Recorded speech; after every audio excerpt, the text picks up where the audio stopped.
Alam mo bang kapag may alaga kang pusa, piliin mo ang orange na pusa. May kakaibang taglay na karisma at swerte sa pera ang mga pusang kulay orange. Ang mga ito ay maswerte sa negosyo o kaya naman sa mga taong magsisimulang magnegosyo. Malakas kasi silang mag-attract ng pera sa kanilang mga amo.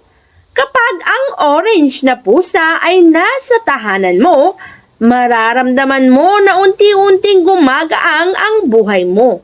Ang blessing ay pumapasok sa tahanan mo. Madalas din ang mga orange na pusa na yan ay malambing sa kanilang mga amo. Ngunit kapag napansin mo na nililingkis ka at ayaw nang humiwalay sa'yo ng pusa mo, isa lang ang ibig sabihin nito, may paparating na pera